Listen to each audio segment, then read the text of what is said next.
the only one for that. Everybody on party. Call the meeting of the Administrative Services Committee to order. Start with roll call. Matt Kunkel. Here. Pam Altoff. Here. Gloria Van Hoff. Present. Teresa Meshes. Here. And I'm here. That's 5. That gives us a quorum. The 2 people that are missing, Eric Hendricks has court call in 15 minutes and then we'll be back. Or I expect him to be here, but he's going to be late. And Teresa is in Europe, if I remember correctly, and is unable to make it today. Terry, yeah. So that takes us through that. Can I have a motion to approve the minutes from November 2nd? I'll make that motion. I'll second. So made by Teresa, seconded by Pam. Any changes or corrections to the minutes? Not seeing any. All those in favor say aye. Aye. Any opposed? They're approved. Is there anybody on the public comment sheet down there? I didn't look, I'm sorry. No, sir. Okay. I think I recognize everybody in the room, so. Member comments. I'll go at once. A little bit about it for the new people. The first thing we have up today is an Ethics Commission appointment. You should know that there are 2 appointments available. There are 2 more people that are going to interview next month. And so I don't know if we want to make a decision today or if we want to put all 3 together. But we start with the interviews today. And you know, we can make that as a board decision. I just wanted the people to be aware of it before we get started. Yes? Is it appropriate, I mean, we're interviewing somebody, is it appropriate to have that discussion before we do that? Well, I just wanted people to be aware of what we're filling so that we know. And as far as the other people, the other reason this is this way is because candidly, this is the only person that applied on time. All right, so. Understood. You know. I just know that we've had, and I apologize, I'm going to be recognized. No, that's Thank all you. right. I just know that we've had, and I've done it at all the committees that I've attended thus far. We had major conversations in the former session, former administration, that talked about, you know, motions that were made on specific candidates, and then there was no real input on anybody else, right? Because if they're good, you don't want to vote against them. So my point is that maybe the conversation, for the benefit of the candidate who is here, maybe if we know we have 2 other people that we're interviewing, we postpone any discussion of who fills those vacancies until we interview all the people that have applied. Just because, again, I know that that was a huge concern on former members, that we weren't giving people fair consideration, right? So I'm just bringing it forward. That's all fine, but I wanted to make certain that everybody knew what we had beforehand. And for the record, reflect that Eric's here. I do know he has to step out for a few minutes at one point in time on Zoom, and then he'll be back. So that brings us 6. With that, brings us to new business. Tamara DeModica, come on up and have a seat. And you've heard the preliminary, so you know one of our concerns is how many people are applying. There are 2 spots available, and if you guys would first, I'm Joe Gadamuller. I've known Tamara for 10 years, I think, something like that. 15 maybe, okay. You know, I'm getting older. I represent District 4, if you would. Pamela Altoff, District 6, and I think I've known you maybe just a little bit less than Joe. At least 10 years. Yeah, at least. Matt Kunkel, District 1, and I don't know you. Eric Hendricks, District 3. Gloria Van Hoff, District 2. I'm looking forward to getting to know you. Thank you. Teresa Meshes, District 1. I also look forward to meeting you. Okay. If you would, tell us a little bit about why you chose to apply and what you hope to do here. Probably because I feel that active involvement in things that are good would be profitable and effective. I just feel comfortable with ethics. I always have. And I believe this is a good fit for me. Any background in ethics or anything that you know about, we should know about? Okay, the Public Relations Society of America, of which I was a member of for at least 17 years, has a code of ethics with safeguarding the privacy rights and confidentiality rights of clients, of which I adhere to with all of my clients, personal and professional life. Board, go ahead. So I think we always appreciate applicants and looking, especially for ethics. I noticed that, and it's something unusual for the given people who apply are often active in the community, that you perhaps have worked on a number of campaigns in the county. Yes, at least 10 years ago at this point. Oh, it's been 10 years. All right. So it would be unlikely that you would see any of your people you've worked with coming up through the Ethics Commission? Probably not, because most of them have retired. Okay. Any other questions, board members?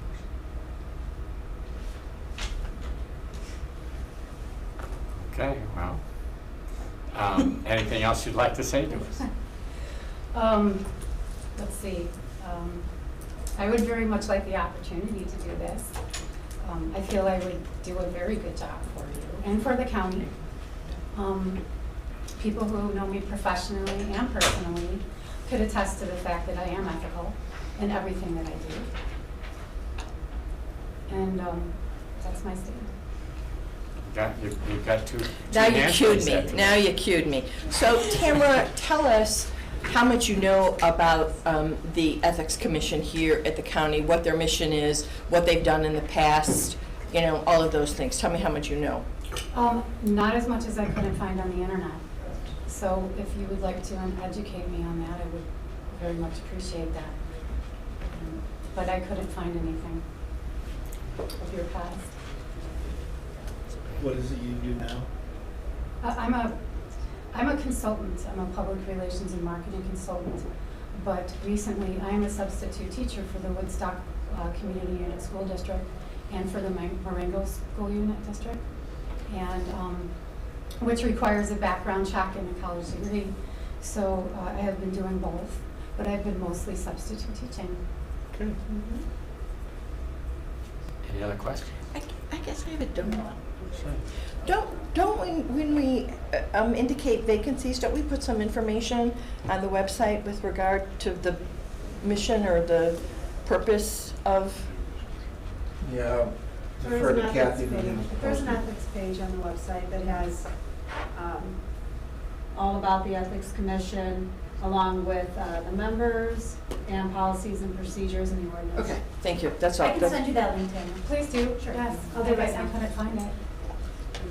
Yeah, and I have a question. Right ahead, Laura. Yeah, what do you think, when you look at public figures, what do you think is the most important component of ethical behavior? I don't mean for this to be a hard question or No, anything. that's okay. I think that people in public service have a duty and a responsibility to represent their constituents with ethics, also with being responsible. I would say that their personal life is a big start. How they operate with their business partners, et cetera, is a direct reflection on their professional life. And if they're not representing themselves well in their personal lives, then they don't represent themselves well in their political lives as well. So I think that's a really important thing, is that they live ethically. Okay, so that they set an example. Yes, setting an example and living the example. Okay, thank you. Yeah. Any others? Okay, in that case, you're off the hook. You are welcome to sit and listen. If you don't want to sit and listen, you're also welcome to go online and listen and, you know, privately, since you can hear it right outside the door. So whichever you'd like to do. We're here, and Eric, so you understand our dilemma at the moment. There is 2 positions open. There are 2 more interviews that will happen next month. So the question is, do you want to make a decision on the next thing, or do you want to continue this decision to next month? And that's something the board will have to decide. So with that, thank you for coming in. Thank you. And I hope it didn't cost you a day's pay as substituting. No, I'm working later today. Thank you. I appreciate the time that you gave me to express my interest in the Ethics Commission, and I believe I would do an excellent job for you. Thank you. So it's your call as a board. We can make a decision on her today, or we can wait until the other two interview next month and decide all three together. It's completely up to you. Yes? When is the next Ethics Commission meeting, and how does that interfere, delaying the decision, how does that interfere with? I don't think they have any, they may have a scheduled training, but I don't think they have any pending cases before them. So it should not have any impact on a pending case. And they only meet for that purpose. They don't meet, every month. They meet either for training or for a specific case if a case is filed. So, and I would assume that at this stage of the game, if a case was filed, it would take at least 3 weeks to get it up to speed anyway. So it's, go ahead. Yeah, I concur with Pam. I think that makes good sense to just wait until we do them all and then make a decision. Okay. Do a whole other discussion. And I think that she was on time, she filled out her paperwork on time, and she actually showed a very, very much an interest in this position. I think that also gives her the benefit of the doubt for a vote now for her, and then we vote on the other two when the time comes. I'm okay with either way, whichever the board prefers. I think we'll be all right. There's only two, correct, for the whole? There's 2 openings. Okay. And my understanding is there's 2 more people that have either applied or in the process applying. And that will come, later on. But again, that's still, it's whatever the choice is here. I mean, I need a motion from somebody to make a decision. So you can either move to approve her, or we can move to continue, and it's up to you, whatever you want to do. Well, for vote's sake, I'll move to continue, and we'll see. Is there a second? I'll second it. Okay. Any more discussion? If not, then all in favor of continuing this matter for 1 month, say aye. Aye. Any opposed? Okay, we've continued it to the next monthly meeting. All right. Routine consent agenda. For new people here, consent agenda works as follows, parliamentary procedure-wise. If you take something off consent agenda, we will discuss it and then take it separately. If you don't take something off the consent agenda, discussion is actually out of order and we just go to vote. It's completely up to you which things you pull off. It only takes any one of you to pull something off the agenda. It's not a debatable thing. You just take it off the agenda. That said, is there anything on the consent agenda you want to speak about separately? Well, I guess Go ahead. Which one? I'll pull 6-5. Okay. Anything else? I just had a question on all the numbers that I looked at with all of this stuff. These numbers were already approved through the budget? Yes. Okay. They're I thought they were, I thought that's what I read. if they are not approved through the budget and it's a special thing, I saw that. then it goes to the full board and it requires a 2/3 vote at the full board. Okay. And sometimes that happens. It usually happens because one entity or another got a grant, and that grant isn't something you can budget for. So it would be a new addition to the budget because they received monies. I mean, it's pretty rare that we don't allow them to accept the grant money. Yeah, and then this is in the condition of the squad car, there was monies both from insurance and then also from other sources. From our insurance fund, Right, yes. right. Okay. I guess I would just I think it was 6-2, it might have been 6-3. There was a typo, I believe. Was that I don't know if it helps. I don't know if it helps looking at it or not. on the resolution itself? Which resolution was it, Eric? Either 6-2 or 6-3, the approval for top roofing of Wheaton and the CJM roofing of Crystal Lake. There was just I think a small typo, being that at the top it would have CJM roofing, but then below that where the board is actually authorizing the purchase or entering into a contract, it would have the other So it's switched top to- It's the roofing. top Yeah. roofing, yes. Okay, so, We'll get that corrected. with that correction, can I have a motion for 6.1 through 6.4? So moved. By Second. Pam Altoff, seconded by Teresa Meshes. Roll call, Pam Altoff, Yes. Matt Kunkel, Yes. Mary Kendricks, Yes. Gloria Van Hoff, Yes. Teresa Meshes. Yes. And I'll vote yes. So 6.1 through 6.4 is approved. It brings us to 6.5. Can I have a motion on 6.5 so we can talk about it? I'll make a motion. I'll second it. Okay, motion made by Teresa, seconded by Pam. Teresa, you pulled it off, so why don't you want to talk? So I want, we're gonna get $250,000 from the sale of the building, and right now the building is listed at $540. How do we assess what will be the true cost of the building? Right, so I mean, it can be it feels like we're dealing with ourselves in a way. Selling the building to our, For ourselves? yes. Yeah, that's a very fair question. This is an opportunity, I think that's before the county, and it really, and I'm gonna argue, it addresses a lot of needs that we have immediately. Right. And in essence, the Housing Authority had vacated that space. They moved into their new building in Crystal Lake, which they were able to obtain and acquire through the Advanced McHenry County funds, or with assistance of. As part of that deal, if you will, when they sell the building here in Woodstock, the county would get a big portion of the proceeds, up to $350,000. Or I'm not sure exactly what the formula, but we're using $350,000 that they would owe to the county when they sell that building. It's been on the market since August. They've had one party that was somewhat interested, but that had since walked away. And really, in our discussions, the Housing Authority had represented that they would be amenable to just basically conveying that property over to the county, just basically giving it to us, in exchange for waiving that $350,000 in proceeds, so we wouldn't get that back. Now, these are Advanced McHenry County dollars that were used, so it's not like they were general fund dollars that the county provided as a loan, so just make sure the funding streams are kept separate.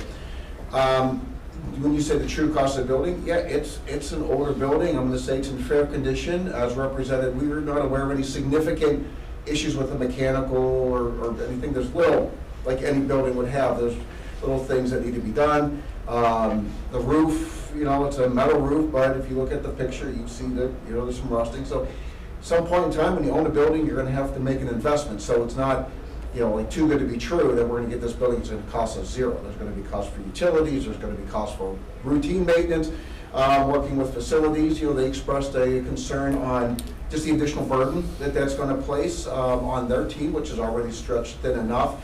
Additional contractual services for maintenance and snow plowing, things like that. So there's going to be the operational costs that come in with the building, future capital costs, depending on how long the county chooses to hold on to this building. And, right now we're thinking of it could be short term, but then it could be potentially long term, because it could be, and you should revamp it if you want to use it for office space. And there is a, need, or certainly will be coming a need for additional office space, and we can discuss a few options that we have there. But what's before you really is that opportunity, is that if we want to pursue this, we have that opportunity before us. You're not going to buy a building for, that would suit our needs really for that money. We came into this immediately because we had to find space, about 2,000 plus square feet to rent, just to store health department, or I should say COVID-related PPE and other materials. And I'll tell you, I did due diligence, and there's really nothing out there that would be suitable for climate-controlled storage that was reasonably priced. So you're still going to be paying, a big chunk of money every month just to lease space. So this is an opportunity to acquire space that the county needs currently, gives you some future opportunity for expansion, or if 3 or 5 years or whatever your window is, you say, we're going to go a different direction. Now you have an asset that you can liquidate. And We've been leasing space in Johnsburg since the beginning of the pandemic, maybe even before that, for health department needs. Those dollars have been cut off. We can no longer use those dollars for leasing. So Scott was kind of charged with finding a new home. This one presented itself. You know, there was 25 people working in that building 2 or 3 months ago. So I mean, it's pretty functional. I mean, it's not grand by any stretch, but it works. Are we then going to take from the general fund 350,000 and put it towards, back to ARPA, or no? No, no. All right, so we're just gonna be an This even is, exchange. in essence, it'll be on paper, but then the county will be absorbing the maintenance costs that are associated with the building. Pat? I definitely have questions about this because I did take a look and review the building, cursory as it was. There are costs associated with owning this building, and there are going to be continuing costs with owning the building. A roof is not cheap. So to say we're getting it for the 350 is kind of a misnomer.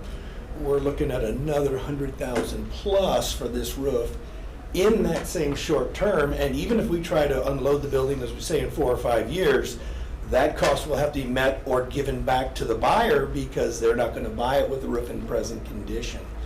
So I think we need to take a hard look, especially for 2,000 square feet. The crazy thing now is office space is very cheap to get. Storage space is kind of expensive. But right now, we're only using 2,000 square feet of storage space and running utilities times the whole building. And then we all know if we come back to use it for office space in the future, we're gonna have to put costs in remodeling for the office space. They won't take the office space as it currently is. So this is not a gift, in my opinion. This is more of a burden on us. And I don't know how badly we need that 2,000 square feet at this point, but it seems like it's a costly venture for that storage space. We're imagining one of the tenants, and man, I know this is your profession, so I gotta defer to you on this. We're imagining one of our uses of the building is our community development office. That staff is kind of wedged into planning and development right now in a manner that they don't even have enough desks for all the people. They're rotating through home. So that is an opportunity to find them a new home in this building, and that does come with some rehab dollars there that could help us outside of the general fund make that building a little bit more habitable. I don't know that they could do the roof. Okay, and is it a stretch to think that should they not use the space, but we find someone else who would sublease space from us because it's a sizable building for the 2,000 square feet we need? And I dare say it's PPE stuff. We couldn't even compress that into the space. Is that something, because the building is and does need work? So this is, like I said, not just a free handy, and office space like we're talking about is all over out there. Many companies are never going back to the office space. I've been looking at buildings, in fact I did after reviewing this. There's a lot of office space, newly remodeled, brand new, that was vacated after the COVID crisis, and nobody came back to it. I know you're looking at the space too, so I'm not trying to contradict that. Yeah, we're a bit handicapped insofar as we need to stay within the location of McHenry County, so that added additional challenge. And immediately we have about 2,000 plus square feet of storage. There are additional storage needs for the county that this will enable.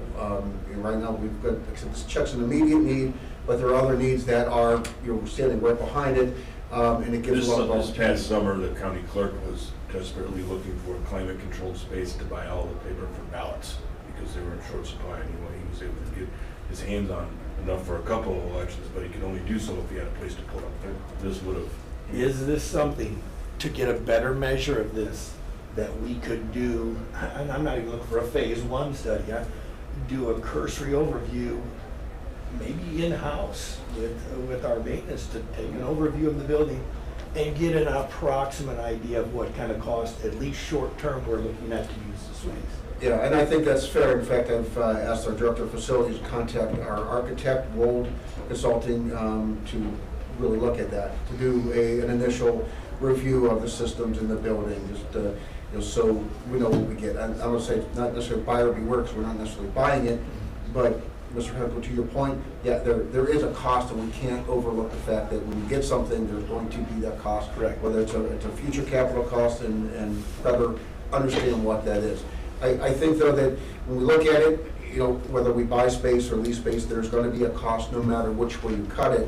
What I'm presenting to you is an opportunity and that's going to provide both short-term and intermediate or long-term needs for the county. It's 7,800 square feet with a lot of opportunity, no matter which way you wanna go. And I think, you know, I think it's a good opportunity for the county, understanding, you know, that we don't know of any deficiencies, you know, at this point in time. The architect's gonna come back, but I don't know if you're gonna find a better option, you know, anytime soon in the county. And I have no issue with that whatsoever, but for this committee's sake Mhm. and the board as a whole, I think we need more information than just to buy this sight unseen. In our eyes, not yours, you've seen it, we have not, and we have not gotten any more information than what we saw on a drive-by. Understood. Yeah, and we're not necessarily buying it, I mean, it'd be a nominal consideration, so. Yeah, I understand that, sure, Sure. yeah. But we can still purchase things that are a burden to us, but yes. Sure, understood. Questions? What's the board's pleasure? We have a good partnership with Housing Authority, and they're letting us keep our stuff in there now. I don't know if we could ask for another month. We can, I mean, I think we They've can been ask for terrific that. to work Yep. with, you know. They're very grateful for the help that we have provided them in getting them into their new home. We're certainly gonna have to cover costs, but, you know, if it's the pleasure of this committee to proceed with that, I'm gonna call it a phase one architectural review, so you have more of a wider open understanding of what this building is and what it may cost, you know, in the near term. Happy to do so. I can talk to the housing authority and then we can table this for a month. That would be your pleasure. Yeah, Wanna make that motion? I would make that motion. Okay. Yeah, Is there a second? I'll second. All right, so motion made by Pam and seconded by Gloria to continue this 1 month to get a phase one and get a better feel for the economics of this. Is that fair? Any other comments? Could that include an appraisal of the building? Well, I'm not looking to heap costs on top of this, but I think we should have at least someone from our facilities here look at that building there. They will be the one carrying the burden of taking care of it, and we don't need any big dollar surprises. Many general roofing contractors will come out and look at that roof at no cost and give you an estimate. Appraisals right now, especially in commercial property, it's just in the wind, and that's really, and the value to us is definitely there at $350. It's definitely there, provided we're not buying a problem down the line in the short term. We actually have Tom Barnes, our director of facilities, here with us. He and his team have been in this building and adjusting a few things and helped coordinate the changeover. Tom, if you can provide a few Good remarks morning. on your thoughts. I'm Tom Burrows. Yes, the building is tired. So am I. That doesn't mean that I'm not 350,000. At my youth, which is quite a look back, and it was in a liquor store here in Woodstock, and I did go through the automatic doors more than once. I believe it's the same roof on that building, and it is in need of replacement. That would be number one. Generally, the building envelope itself is a basic building. There's very few windows. It could need resealing, caulk joints, etc. Parking lot's in okay condition. That is not an immediate need. I would put the roofing cost somewhere at $22 a square foot or so. The difficulty with waiting on that is the process of re-roofing a building like that, because it's a metal roof. It's not a metal roof like we think about. It's a inexpensive metal roof, a metal building, pre-engineered metal building type of roof. Once you have occupants in it, you have no protection below that roof plane if we go to replace that roof. So you kind of get limited on how you can replace the roof there. So yes, there is a cost impact that I think would be relatively immediate. Right now, the utilities for the last year were somewhere in the neighborhood of $15K a year with electricity and natural gas. There's no lock-in on natural gas or electricity at that property right now, so those rates are continuing to move upwards, although we're kind of plateauing right now there. So I could formalize a statement of what we think the work is and when we would think that would fit into a capital type of an investment. By next month, I would say we could put something in. That's great. I think that would make us all feel more comfortable to see something in writing and that you've been there and evaluated. Just, yeah. Okay. Thanks. All right, so a motion on the floor is to table till next month. All those in favor say aye. Aye. Any opposed? It's tabled. We'll see you next month. Brings us to presentation overviews. First one up is risk management. Mr. Hartman, you don't get to move. It's a swing over.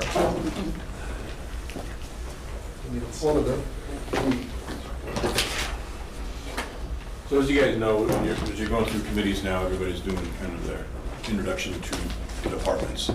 We've talked with you a lot already in county administration, so we've kind of tried to think about what things you maybe haven't heard about county administration. So that's really where we're going to focus a little bit on today. Risk is a component of the things we do. So Scott's going to talk about that. Lacey is going to talk some about communications. Sheila's going to talk about our role as county coordinator. And then we'll just touch on all this. But we also tell all our purpose of doing about 10 minutes. So we're going to need a little bit more time than that, but not a lot. We're going to try and work quick. I have 10 slides. So for the record, Scott Hartman, Deputy County Administrator. One of the things that I do for the county is I handle risk management. Risk management is a broad term. It really covers your insurance costs, liabilities, workers' compensation, property insurance. Toward when the county gets sued, my office works with the state's attorney on defending lawsuits. So with that, bear with me. I'm excited to talk about it. You, as Administrative Services, are the liaison committee to risk management, so you see a lot of things come through you first, whether it's a settlement, workers' compensation settlement. You just approved replacement of a squad car that was totaled, so that's why you see all this, and hopefully you enjoy the show. So just a very high level, who we are, what we do, and how. And actually, hey, Pete, can you go grab Lisa? I want to introduce her too, please.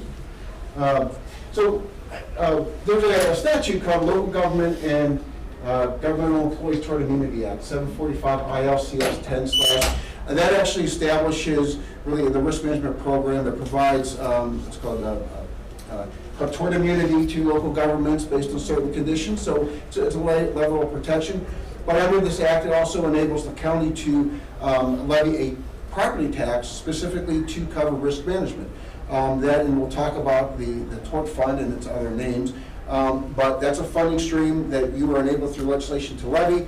But it's limited in its use. We can only use it for certain specific purposes. It's not unrestricted like the general fund. So when you pass your tax levy and you see the insurance loss fund, those dollars are restricted, but that funds risk management program, and it's wholly within risk management, which means this department and all your settlements are not competing for general fund dollars, so they are in their own bucket.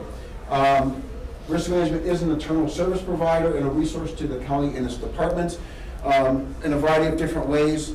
As an organization, we have insurance needs, whether it's a certificate of insurance to use a space or if there's a workers' compensation claim. Risk management is that nucleus to process claims and to administer any claims and to help minimize risk for the county. We insure properties, we engage in safety programming, but also, too, what we see the most of are workers' compensation claims. We have 1,200 employees. They do very dangerous work at times, but things happen in the workplace. And as an internal service provider, really, that is the one place that, whether it's the employee can go to or the department that needs that employee back to work, we try to coordinate the care for that employee to get them healthy and get them back to work. So we want to make sure we're managing the medical claims and managing the doctors, and if it's a denied claim or we're fighting that claim, we try to be that hub of communication for all the parties that are concerned. So protect and ensure the assets of the organization is pretty self-explanatory. Identify areas to minimize and mitigate risk. These are, is there a condition that is potentially hazardous or creating a hazard? People keep tripping over the same thing. well, we should fix it. Well, that's part of what we do, is we have a safety program that says, well, we keep seeing repeated issues, let's see what we can do to fix it. So part of the risk management budget includes dollars, not a whole lot, but to address things that come up, so the general fund isn't saddled with that, because potential loss is loss prevention is a qualified use of those tort fund dollars. We also have countywide what's called a safety committee, and that is made up of representatives from various departments and various buildings, and they get together on a regular basis and really talk about just safety programming, matters of safety. Risk management provides reports to the incidents that we have, and they make suggestions and recommendations for programming. One of which we'll talk a little bit further here, and you'll see, is looking at providing CPR training. That not necessarily safety, as in loss prevention, but if it's an employee that's having a cardiac issue and we know CPR, we can save that life, which then, reduces significant workers' compensation claim potentially. So, safety committee is really engaged, and they've been getting much more involved, and we're very pleased to have them, and so we want to celebrate their work. But it is a multi-departmental committee. Moving on, so risk management takes an active role in the claims. It's not, a claim isn't filed and we just push it onto the insurance carrier or a third-party administrator.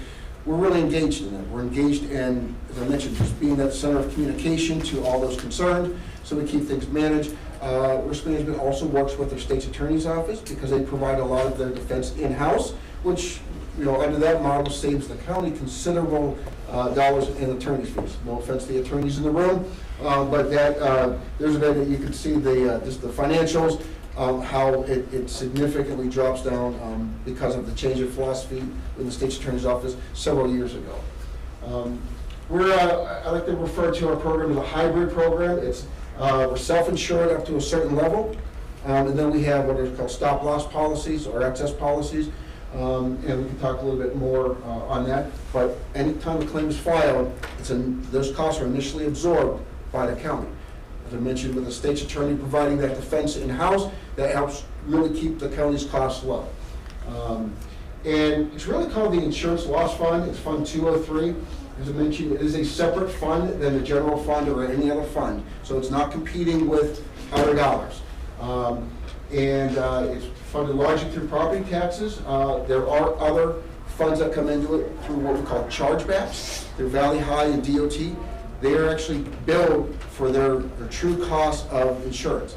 And the reason we do that is because they have their own revenue sources and their own funding streams that can come in and help offset that cost. To give you an example, the insurance policies for Valley High, our nursing home, is about $250,000.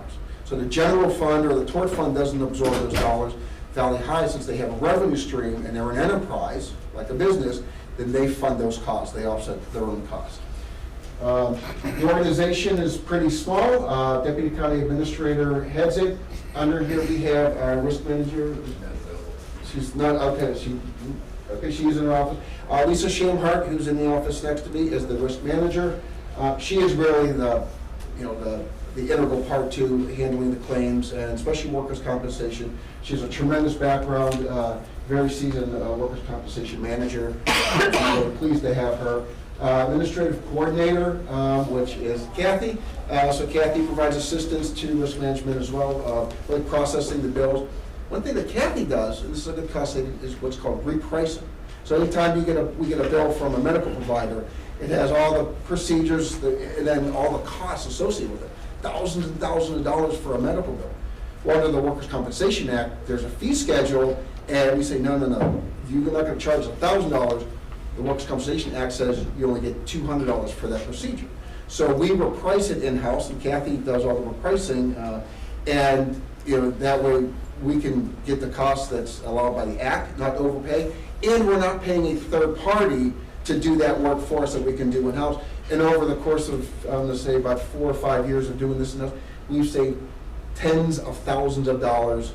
So I'm really pleased to report that. Connected with the risk management program, but not within this organizational reporting structure, State's Attorney has a little over 6 full-time equivalents, mostly the attorneys with some clerical. And in IT, there is a chief information security officer that's funded half through the risk management fund, and the other half is through the general fund. But that only goes to show you how important cyber liability is to the county. That to have this position really represents loss prevention, and I'll speak to cyber liability being one of our greatest threats that we have. I want to just touch on the workers' compensation because you're going to see claims that come through here for settlement. The Workers' Compensation Act really governs how we do what we do and what an employee may be entitled to. But we're currently self-insured, $1 million for law enforcement, $650,000 for any of the employees. So the first $1 million of a workers' compensation claim to a sheriff's deputy, we cover. In my tenure, we've only had 2 claims that have pierced that SIR. Actually, it was $650,000 at the time, but they do happen. So sometimes you get big claims. The medical only or no lost time claims we handle in-house. If they're litigated or if the employee's represented, we have a third-party administrator handle that. If there's lost time, we have a third-party administrator handle that. That keeps it outside of the county. You talk a little bit more about how the TPA relationship works, but it really helps provide kind of that arm's length distance from the claim, the employee, the defense. We're involved in the strategy, but also too the billing, because if it's lost time, they get paid TTD, temporary total disability, and that's not run through payroll, but rather than running it in-house, which makes things really murky, because we tried, the TPA can cut that check and we just reimburse that TPA. So we can talk a little bit more about that. That gets a little complex, but this is really a great model that's worked for the county. We have a 2-pronged philosophy with workers' compensation claims. First off, if the employee's hurt on the job, it's our duty, it's our responsibility to make sure they get the medical treatment they need and they can get back to work. Not only for themselves, but also for the department that needs them. So we want to do what we can. We're not automatically denying claims and making them fight for it. That's not what we do. Our employees work hard and they have risk in their job. Our job is to make sure that they can do their work. They get hurt. We do what we can to take care of them fairly and responsibly. However, if there's something sticky about the claim, it just doesn't smell right, it's our job to be good stewards of the public tax dollars. And we're going to investigate the claim and defend it to the extent that we need, because these are public dollars we're dealing with, and believe it or not, people may try to get pull one over or work the system. This is Lisa Shamheider, Risk Management Coordinator. Hello, everybody. Many years in workers' compensation. She's pretty much seen it all, so she's a great asset. And we say if there's something fishy about that claim, she knows right away. She can do an assessment pretty quickly about, is it compensable or is it not, and really good with the strategy. So, and then I want to just talk a little bit about what we call the pro se approach. And for the attorneys in the room, pro se means that they're without an attorney. We've really pushed employees to, if they have a claim, it's a legitimate claim, it's compensable, we're not denying it, to really work with us, not run out and get an attorney. They're entitled to that legal representation, and we're not denying them. But what that really does on both sides is only adds to the cost. If somebody's hurt, I'll give you a good example. Run of the mill, if you get a knee issue and you have to have arthroscopic surgery, there's a cost that happens regularly. You'll see those claims. Whether you have an attorney or not, the outcome's going to be pretty much the same. If you get an attorney, now our costs are going up because we have to get an attorney, and then it's going to go through the system, and we're going to incur a lot more costs. Similarly, then when there's a settlement, because there ought to be a settlement, that attorneys get a big chunk of that employee settlement. Well, we can avoid all that because we're going to do what's right for the employees, and then that way, when the settlement time comes, they're going to get their due settlement. We're going to keep our costs low. So really, it's a win-win. But to get there, it means we have to develop trust. And over the years, I believe we have developed trust because the number of pro se settlements are up, and the number of litigated claims, in other words, when an employee gets an attorney, they're down because word is out that we're treating them fair. In fact, it's validated because when we have the workers' compensation call, and the arbitrator sits right up there and has commented to the employees, said, you know what, this is a fair offer. If you got an attorney, you may have gotten a few dollars more, but they're treating you right. When you have an arbitrator, basically the judge saying that, that's validation to what we're doing. They're very proud of that. And it took a lot of work to get there and a lot more work to keep this going, but that's trust, and I'm pleased to report that. One thing, finally, to close out workers' compensation, it's favorable to the employer. The Illinois Workers' Compensation Act, it's more one-sided. So it's a bit challenging, and if you're familiar with it, if you've been through it, you know, sometimes you scratch your head and go, really? That's just the way the act is. So we have to live with it, and there's often been legislation proposed to change it. It doesn't go anywhere. It's the hand that we're dealt, and we'll play the best hand we can. These are just a couple visuals, just to give you a quick idea of where we're at. The fund balance up through 2015 was really built up because the county was levying a big property tax to basically save for that rainy day or catastrophic incident. But in 2016 on, the tax levy was actually eliminated, actually from 2018 on, and that fund balance was depleted. Now that was actually a good thing because, quite frankly, the county was arguably overfunded in that time period, and by law you can only have so much money in reserves. We won't go into that detail. But since then, you can see where the fund balance is, and most recently, the county board has started to levy a tax. This most recent tax levy was $2.75 million to help cover that cost, because as you can see, we're really getting down, and I'll show you a better example of that.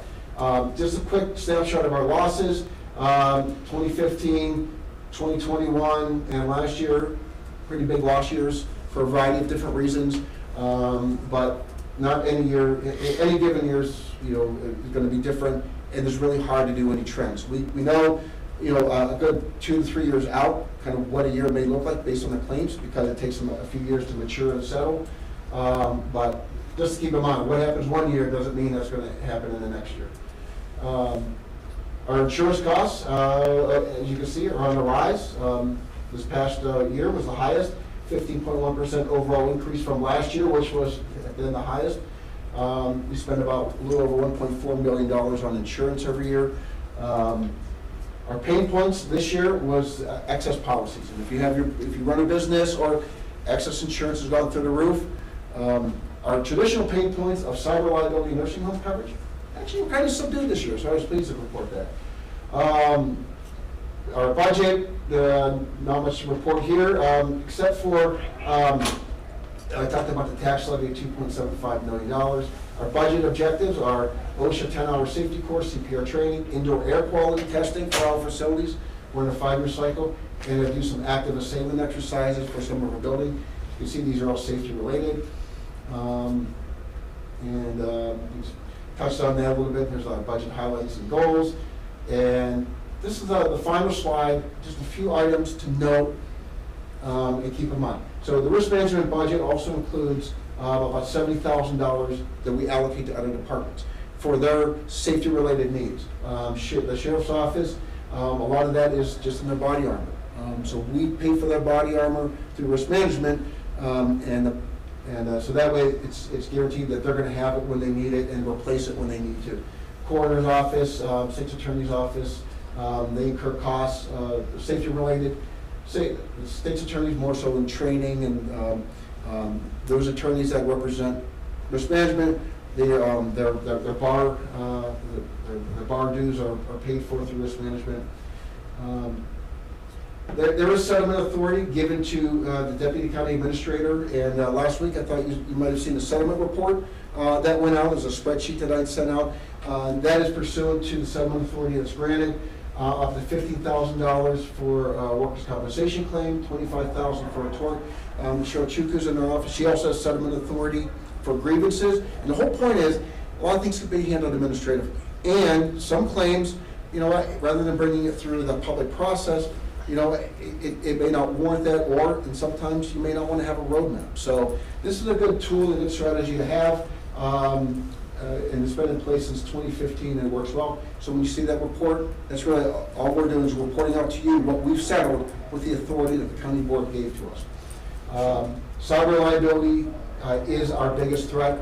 The county board has over the years invested considerable in personnel and equipment to shore up our system.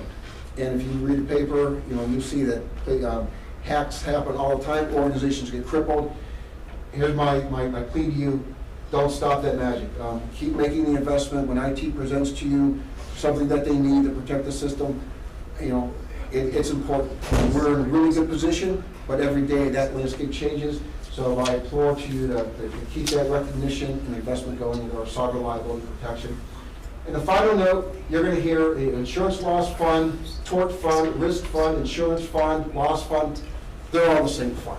We just use them interchangeably, so when you hear that it's all the same fund. So, I'm sorry, the fund was, and I'd like to take some time at a different meeting to keep track of where our claims are, where our losses are, where our operating costs are, where our statutory requirements are. I have a tool.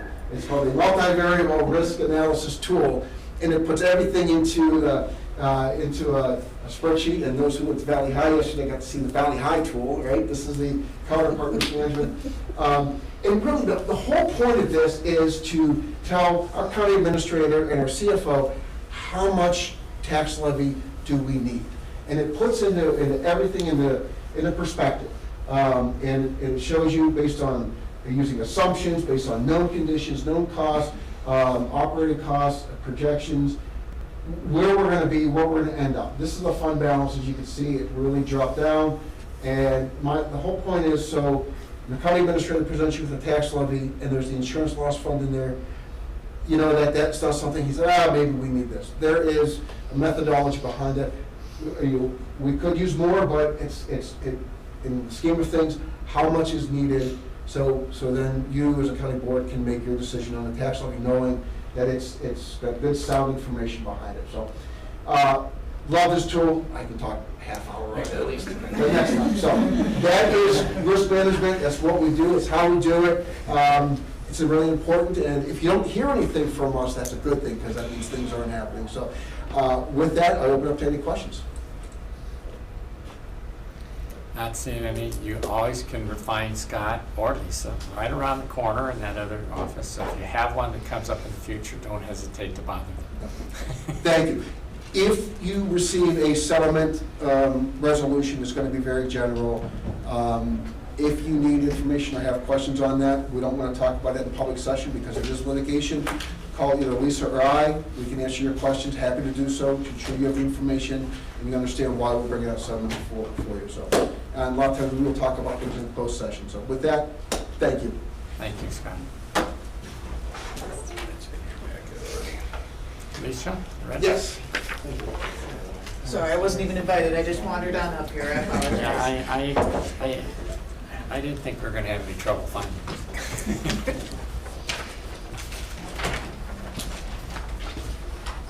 This is in your packet already. Shailen, why don't you come up here? Scott, come up here. We'll do all this together.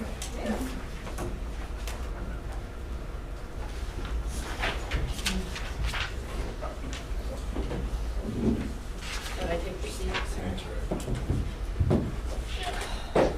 So I think we explained some in the orientation. There's 102 counties in the state. Somewhere between 20 and 30 of them have a person called county administrator, or have a role that's something like that. And Scott and I, we do almost every Monday morning orientation to new employees, and we got our shtick, it's kind of our line. But it's pretty simple. I mean, we are like, in county administration, we're kind of the chief coordinator.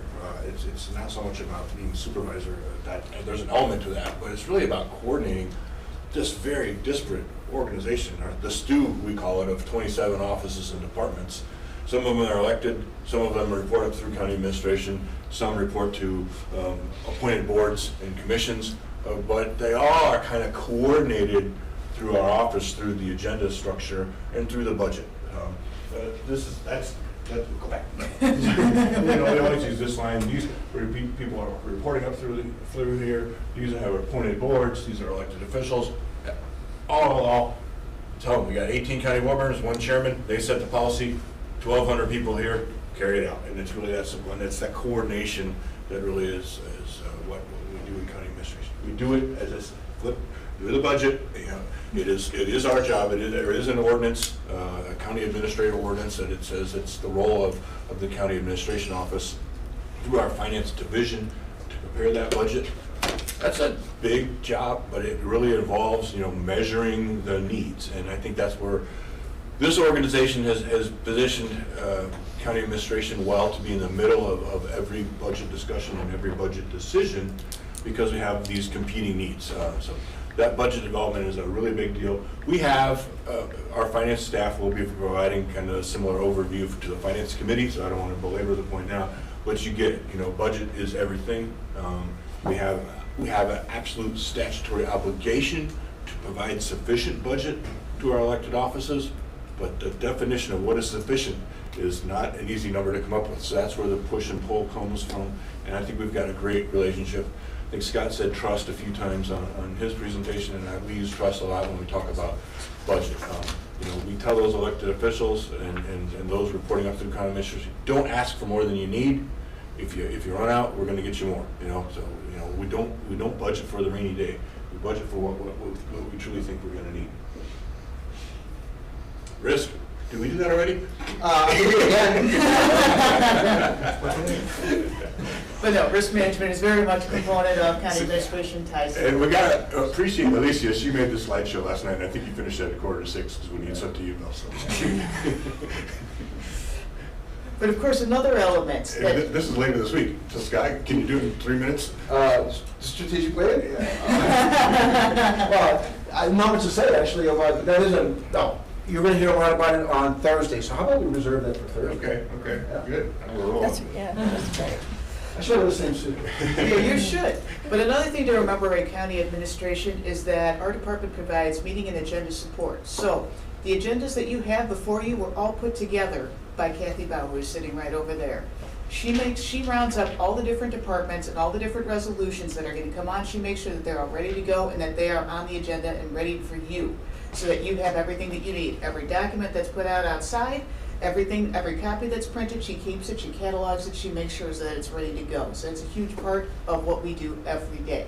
So always very grateful for everything that she does. We consider ourselves kind of the gatekeepers in some respects. I mean, I think you expect that if something gets on your agenda, generally it's ready for prime time, and that's something that Scott and I and Alicia and Kathy's staff, in partnering with finance, okay, this is here. If it's on the agenda, can we afford it? Is this what we want to do? Is the budget stuff lined up? It doesn't always work that way, but generally you can feel pretty confident that we're ready to go if it's on the agenda. We try and partner with our committee chairs, to make sure that they're comfortable with what's on the agenda, and obviously with the county board chairman as well. Economic development. One of the things that you might not always know so much is that county administration does coordinate to create or to help with economic development initiatives. So in this picture right here, this was actually taken a couple of days ago, last week, yeah. This was at the Greater Chicagoland Economic Partnership unveiling event. So you got Jim McHenry up in front and center. He is the executive director of the McHenry County Economic Development Corporation, and our office works in connection with him and naturally McHenry County to promote tourism, to promote our businesses, manufacturing, everything. We work together every day. And the fourth pillar of our economic development program is our municipal partners, to work with and support what they do. The young woman sitting between Jim and I is from the Mexican consulate. She had the lucky privilege of being between us. She sat between the two thorns. Just for clarification too, there's a difference between our partnerships with municipalities, et cetera, and the MCEDC, as we have a financial vested interest in MCEDC that we look at every year too, right? Yeah, some counties will invest a lot of their general fund in staff for economic development, and that's not unheard of, and I'm not suggesting it's the wrong way to go, but you can employ county staff to do economic development activity. For many years, this county has taken another approach to basically contract with the MCEDC, and it's no small amount. I think we give them $160,000 a year to be our support for economic development. When that phone rings, and it does ring occasionally, hey, I need X acres to do X, Y, and Z. I don't have to run around and talk with Adam Wallen or scramble and talk with Scott. You know, we route them to the MCEDC, we route them to the professionals, and that's been a very efficient way to work. Through our contractual relationship with the MCEDC, we always have two spots on the MCEDC board. Historically, that's been the county administrator and the finance chairman. It doesn't have to be that way, but that's historically how it's been. And then the MCEDC has municipal representations also as well, but it's far smaller amounts. A lot of municipalities continue to operate their own economic development operations in pursuit of retail sales tax. Hey, okay. The most important thing for the day, communications. Now, communications, you see the fancy logos of social media accounts because they're picturesque and they work on a slide, but there's so much more than what we do in communications here at the county, especially for county administration. Every press release that goes through this office comes, comes through myself, Kevin Craver, and Pierre Austin, Scott Hartman. We all work together on these things to make sure that the information goes out. We work on the Resume McHenry County newsletter every week, the monthly county newsletter that gives a more general update on county happenings. We also have this lovely brand up in the upper right-hand corner there that is shared between ourselves, the Naturally McHenry County, our Tourism Henry County Economic Development Corporation. But we also do campaign work as well. And when I say campaigns, not political. Campaigns that I work on, for example, are the Advance McHenry County campaign to try to raise awareness of how the county board is allocating the ARPA dollars in a fiscally responsible way to make investments in our community. So again, we work hard to try to tell the stories of what you guys are doing every day to help our community. But we also perform coordination work. I know we've used that word a lot here. There are various different offices throughout this county that have communications officers as well. For example, our sheriff's office has their own communications personnel. The Public Health Department, Division of Transportation, the State's Attorney's Office is coming online as well. And we all work together, we coordinate to make sure that we're telling each other stories where appropriate, where it will work on our communications channels. And we also help to make sure that other departments who do not have communications personnel are having their stories told as well. For example, if you drove up Route 47 today, or if you went up Highway 14, you might have noticed the county signs. And both of those signs have messaging for HR on there right now saying the county is hiring and where to apply. We work hard on that. We work hard with the county clerk to make sure that messaging about election judges, for example, we need election judges, so if you know people, please get the word out. We need election judges. But we try to get those messages out as well. So again, we do a lot of work to try to coordinate and get the story out across the county. But that's not all we do in county administration. There is also a piece of communication that goes to a very specific group of people, our legislators. So another function of county administration is that we do legislative monitoring in coordination with the Law and Government Committee. We try to keep on top of the workings that are going on in Springfield and to a lesser extent the federal government, and we try to make it so that we understand what's coming down the pike and where we can try to make our voices heard.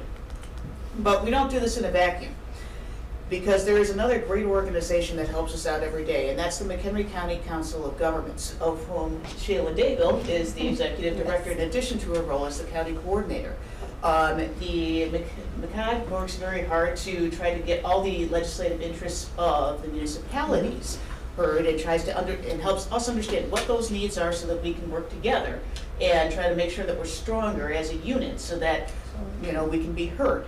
And I'll let Sheila talk more to that and to her role as the county coordinator. Pretty slick. Great segue. Well, and I won't take up too much of your time. I know you've heard a lot today, but I am Shaylin Daigle. I'm the McHenry County Coordinator. As Alicia said, I am also the Executive Director of the McHenry County Council of Governments, which if you're not familiar with, we mainly do legislative work in addition to transportation advocacy. All municipalities in McHenry County are part of the organization, and we also have one township and about ready to get another township on board. So I represent the interests of the municipalities. I work with all of the mayors in McHenry County as well as the city managers, whom we're actually having a meeting with after this. And my job is to bring together intergovernmental cooperation and coordination And to segue into my role as the McHenry County Coordinator, a couple of years ago, Peter and I got together to just kind of better understand shared services in McHenry County and where municipalities were working together, and we were kind of tossing around some ideas. And then over the course of 2 years, in partnership with CMAP and getting a grant, the McHenry County Coordinator position was developed, where the county thought it would be a fantastic idea to bring on a person that could coordinate with the local governments in McHenry County. So not only necessarily the mayors and managers, but also the police chiefs and maybe even the school districts, library districts, and just all units of local government. So that is my role in the county. I have many little projects, or many big projects that I would like to think on, projects that we're working on, including a joint purchasing program, acquiring grants through the county's partnership with the R1 Regional Planning Council. We have about 7 municipalities that are taking advantage of the free grant writing and grant assistance through R1.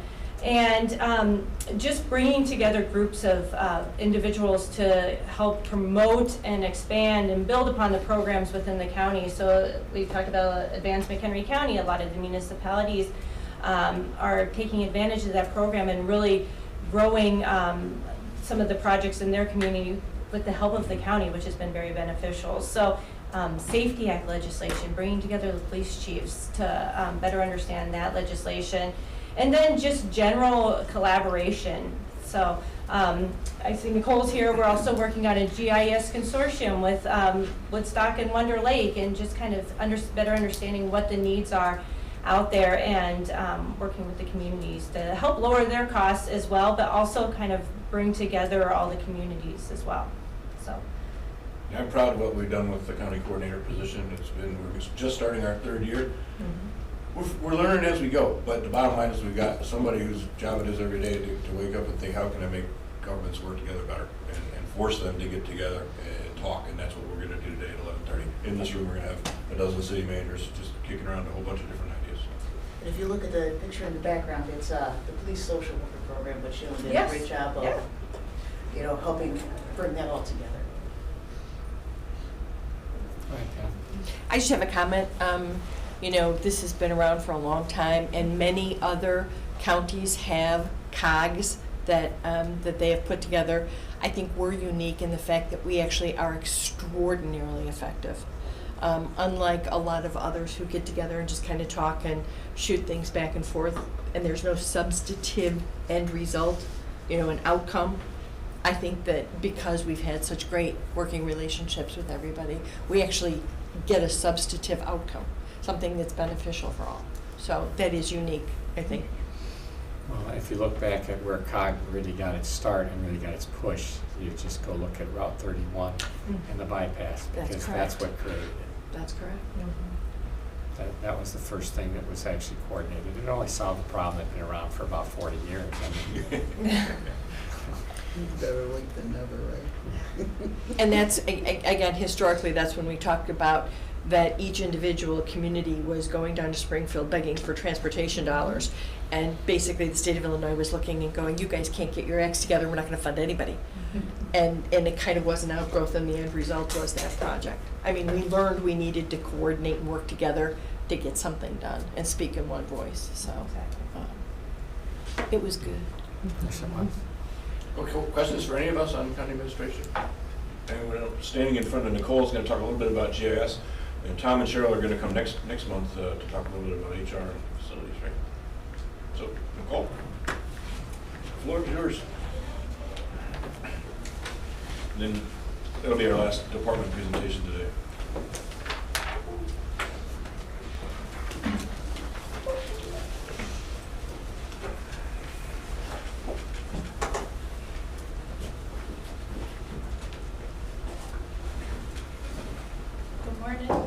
Okay, for whatever it's worth, Nicole's stuff that she does, I see every single day.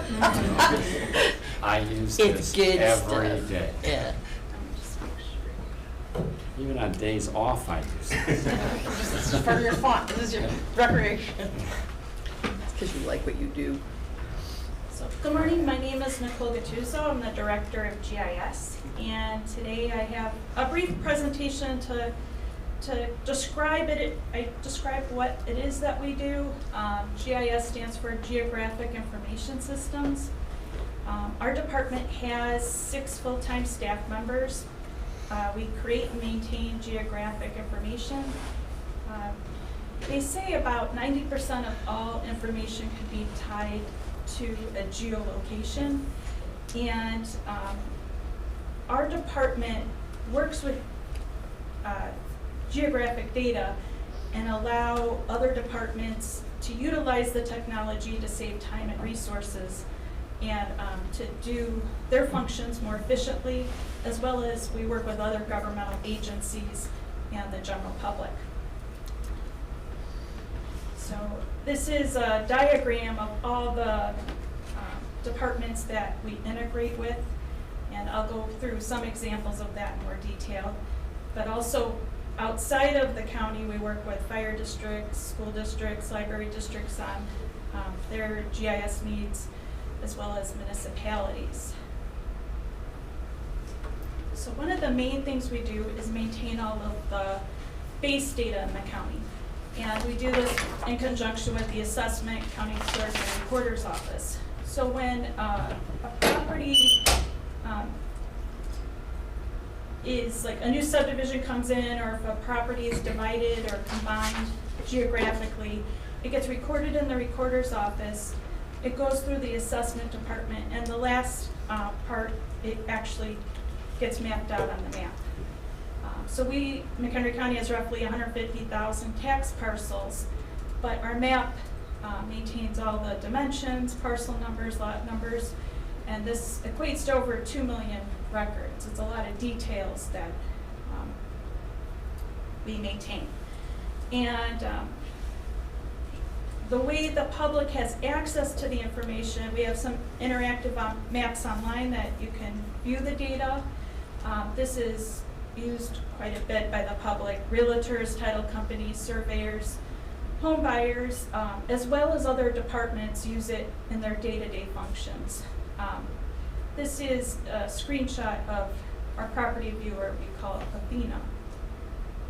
So you can view your properties, you can view the aerials, there's a lot of data in there, and then it also shows how it's being taxed as well. If you go to our county website under the GIS, we have a lot more interactive maps. We have one that shows the crimes in the unincorporated areas of the county. We've worked some years back with the sheriff's office to integrate with our 911 database to map out where the locations are occurring, and the public has a general view of those locations. And there's a lot more. For planning and development, there's one that shows all the zoning and land use information. We have another viewer that shows historic documents. So it's worth to check out if you haven't already seen Just to it. give you an idea of historic documents, the first aerials that were flown in the county are 1939, and they're available, and they're coordinated with this if you want to see it. So you can look at something and see what that piece of property looked like in Fascinating. 1939. It's a great segue into the next data set. Along with the base map is we maintain the aerials and LiDAR data at the county. We do aerial flights as much as we can. We have several years. We try to do every year if the funding allows. We did a flight last year that we're working on. But the aerials play an important part for all the departments. Emergency management uses them.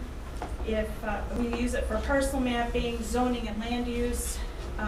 We use them in court cases. We often prepare maps as exhibits for the state's attorney's office. The DOT uses them. LiDAR is another data set, and that represents more of the topography and the contour data. That's really important for water resources. So these are data sets that we maintain as much as possible, and we also do have some historic aerials. So this is an example I included because it really illustrates the value of GIS. In 2017, the county had a lot of flooding, and we worked with the Emergency Management Agency to take their paper form that they fill out for FEMA for damage assessment, and we created a GIS app, so when planning and development and EMA and the health department was out in the field to collect information, they could do so using the GIS technology. So we took the same fields that were on this paper form and we created an app for them to do that. So this is a picture of when they're out in the field using that. And the benefit also is you could take photos of what you were seeing and add that in the app, and then back in the office, Dave, the emergency management director, could see what was occurring and know, what areas might need more resources, where more of the flooding was, and then also do the analysis. So GIS is not just making maps, it's being able to use the information to do, run statistics, analysis, and make more informed decisions. So the benefits of using it in the 2017 flood is we reduced the duplication of, you didn't have to fill out a paper document, bring it back into the office, put it into Excel, and it was all done out in the field, and then back in the office, you seen what was going on immediately. You didn't have to interpret handwriting, you had the pictures, and it's more consistent with the reporting. And then the data was transferred to IEMA immediately, where they did not have to compile it all. So it created much greater efficiency. Last year, we worked with the Emergency Management Agency on a dashboard. We worked with 911. They wanted to see certain calls so they could be more prepared. And so on a daily basis, they get the updates. Actually, it updates periodically throughout the day, and so Dave could see what's going on. Last year, we also worked with the county clerk on precinct mapping. The technology allows us to update those type of maps. And then we've also spent the last few years we were working daily with the health department on the COVID-19 dashboard. Now we're reducing that to one day a week. But this was an important tool for the public to see statistically what was going on. Another example is we work with animal control. They often want to understand where certain incidents are occurring. So this is a map of where all the animal bites were in 2021, and they call this like a hot spot map, where you could see more of where the higher level of incidents occurred. Another example is we work all the time with the Sheriff's Office on sex offender compliance. By state statute, a sex offender cannot live within 500 feet of a public park, playground, school, daycare. So we maintain those layers, and they don't have to go out into the field and physically measure, if an offender is in compliance. We do so in the technology, with the technology. So we often get calls that an offender is looking to move to this address, will they be in compliance? And then we give them a report back whether, yes, it is in 500 feet or not. We also work a lot with our fire districts. A few years back, Woodstock Fire needed to know, we mapped out their response times to incidents to see if their firehouses had enough, did they have enough firehouses to reach within so many minutes of each incident. And this is an example of that. And this is an important tool. We get requests all the time from all different fire districts to update their maps. And we also work a lot with our Collier counties and Cook County on initiatives. if we share our data on a regular basis, so we can help support each other. If there was a disaster, we like to have backups in different counties. In the past, we've worked regionally on aerial flights, so it wasn't just McHenry County. So we are funded through the GS recording fee, through an enterprise fund. That's where all of our staff and resources is funded from. $24 comes out of when a document gets recorded, and we have had a decrease in our funding the last year because of the interest rates rising and the housing market slowing up. So this year it's on our list to look at, to evaluate again. And some other items we're currently working on is we're upgrading our software for all the servers and desktops. We're working with the IT department to complete that. As I mentioned, we did a flight last year for aerials and LiDAR. We have to, once we receive the delivery from the vendor, we have to quality check it to make sure everything matches the specifications. We're also working with the EMA on the hazard mitigation plan to provide them their support. And we're redeveloping the COVID-19 dashboard. There's lots of changes they'd like to make for this coming year. And so we're working on that. And You've been updating that daily for 2.5 years, right? Yes. So we just switched to weekly? yes. But after we switch, now they'd like to change charts, and so it requires us to do a lot more development on it, but once we get that in place, it'll help. As Shaylin mentioned, we're working on collaborating with municipalities. This initiative, we're starting with Woodstock and Wonder Lake, and we're just getting started with that. So that is a brief overview. Is there any questions? Yes, I have a question.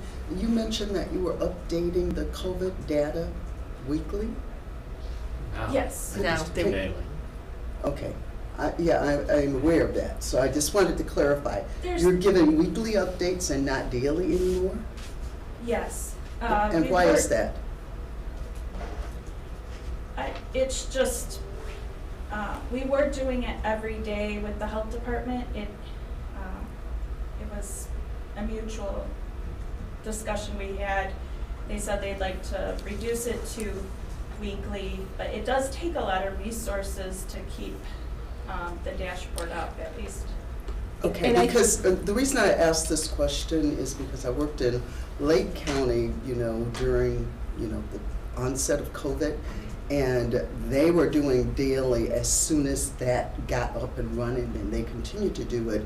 And we were doing weekly at first. We did convert to daily.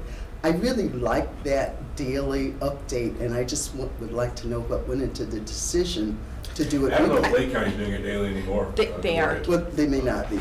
And I would tell you the decision was when we dipped, when the level of COVID dipped to whatever that does it. I don't know. The transmission rate went from high risk to, and everybody reduced, even the state itself. And I want to update on that too, because I went to a public health meeting last night. They really are going through a full evaluation of how we responded.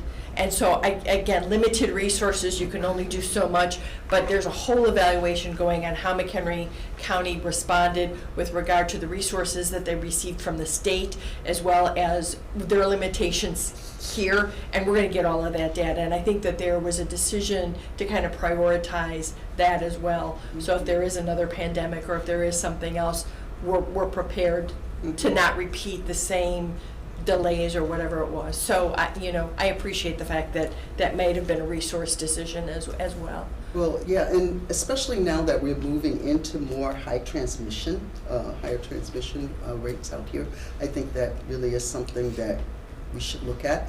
It really made me feel better to look at that 7-day rolling average on a daily basis. I could give more information to the guardians and to the employees, which You know, if you've got a problem, you don't want to wait a long time to find out that there is a problem. So if you're looking at that average daily, it's much more valuable. And they may be doing it, I don't know, I have to ask, they may be doing it internally and not just posting it. So You if know, you have the information, there's, I mean, Yeah, I'm Posting not, it I is- just, yeah, right. yeah. Yeah, this, I'm gonna check with Lake County and see what the. this is just for the public facing portion. Right. They have epidemiologists that are much more deeper into it on the internal side of the health department, so, yeah, they, I'm sure they're looking at it. Yeah, really, in this sense, Nicole and her GIS team are a tool of the health department, and we'll help them as they want. Mhm. Okay, Absolutely. yeah, thank you. Any other questions? Thank you. Thank you very much. Thanks, Nicole. No, thank you. Thank you.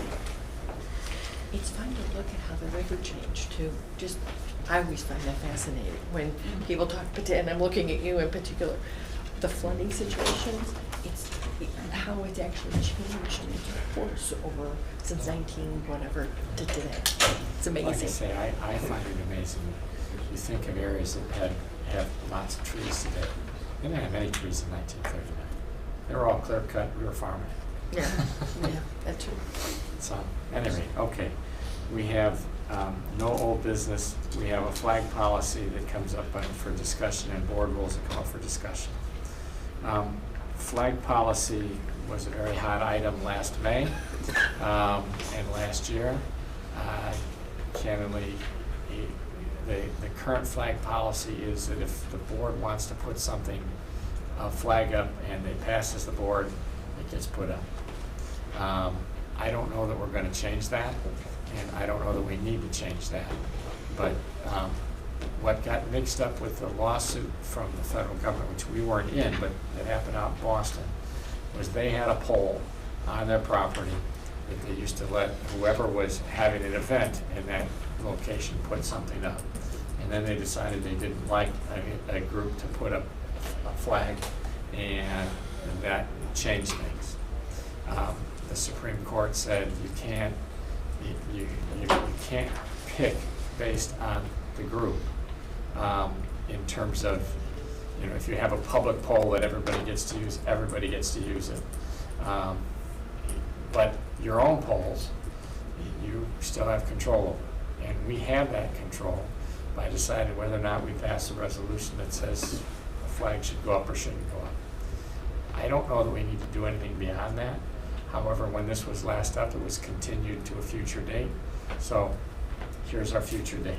If someone would like to do something different from what's there, I'd like to hear about it, but otherwise my sentiment is we've just had our discussion and I leave it alone.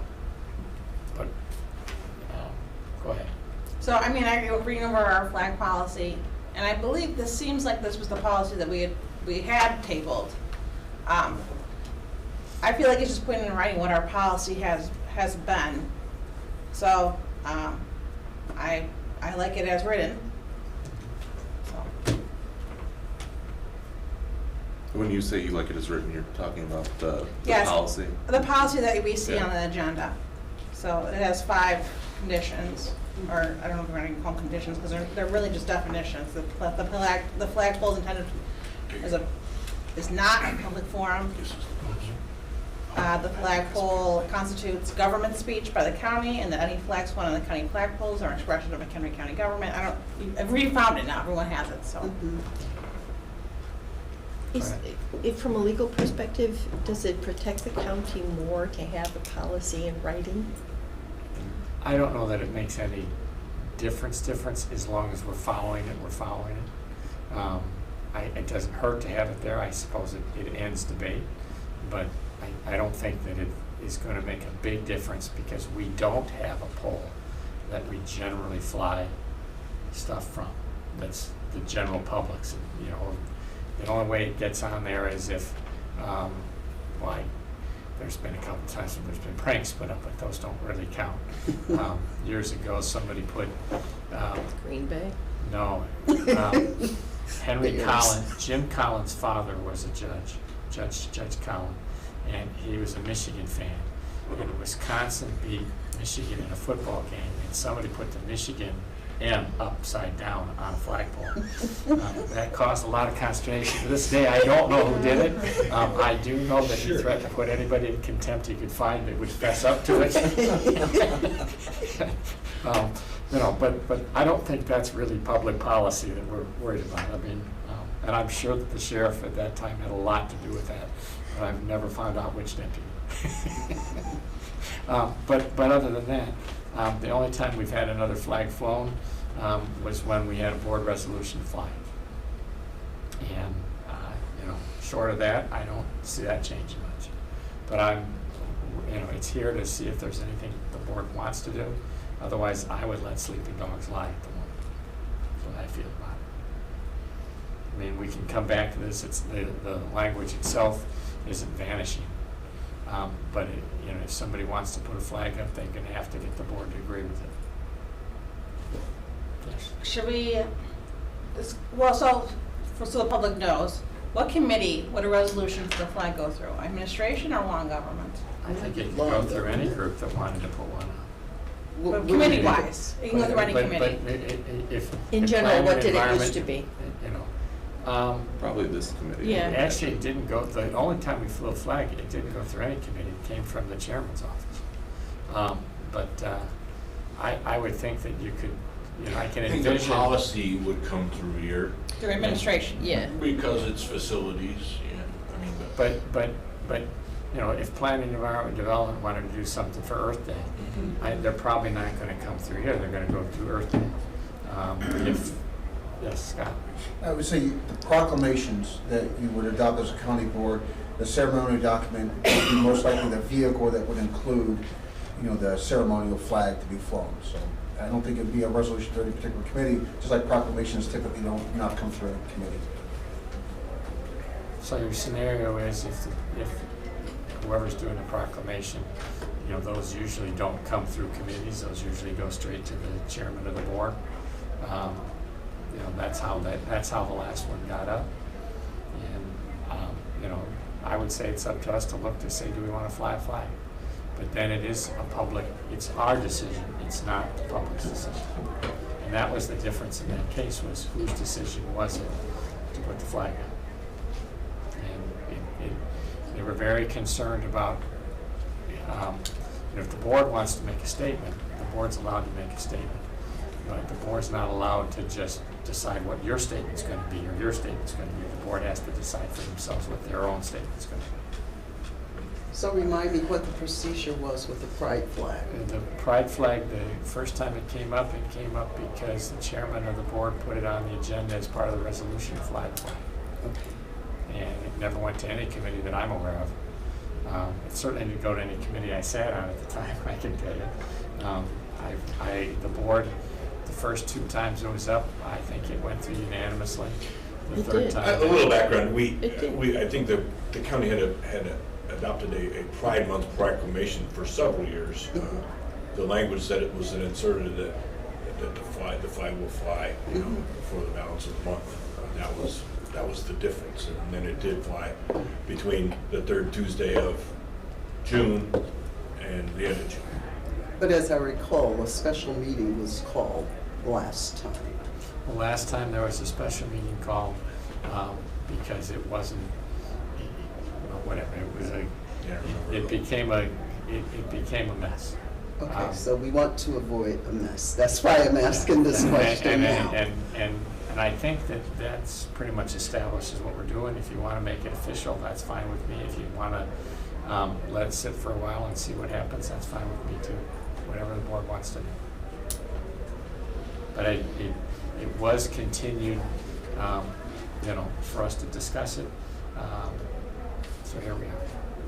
And it was done so the new board, whoever was seated, the new board would actually Have some address input it. in it, not just the. I don't think it's going to make a tremendous difference about what appears on the next agenda or the next time. And if somebody, but I do want the board to be able to make a decision. If a flag's important to be flown for one, because the board thinks it should be flown, I think we ought to be in a position to make that decision. but I think we are now.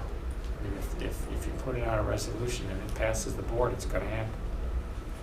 This might be, what's the difference between like a resolution and a proclamation? Not much. Okay. It comes the same, it's how we caption it, but it doesn't, it still requires the board to ultimately say, yes, we made this proclamation. Isn't it more of a statement and a resolution is more of an action? That's a good way to say it. So like a proclamation would be, we support XYZ, and then the resolution would be to fly the flag or something Yeah, like that? this is what we're gonna do Okay. about it, yeah.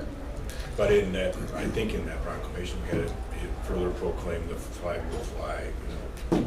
That's how most people do it, most counties. It just They gave, pass a it proclamation. gave staff some Yeah. direction, you know, as to whether or not to do something. And that's what I needed at that point. Yes? Go ahead. Starting to speak. I hate Swallow those myself. words. I just, my only comment would be is, I know the tendency is to kind of sort of let sleeping dogs lie in that. I'm one of those ones, I think a written policy at least gives us something for staff to rely on, something for us to rely on when you go back to constituents and say, this is, government speech, you might be representing blah.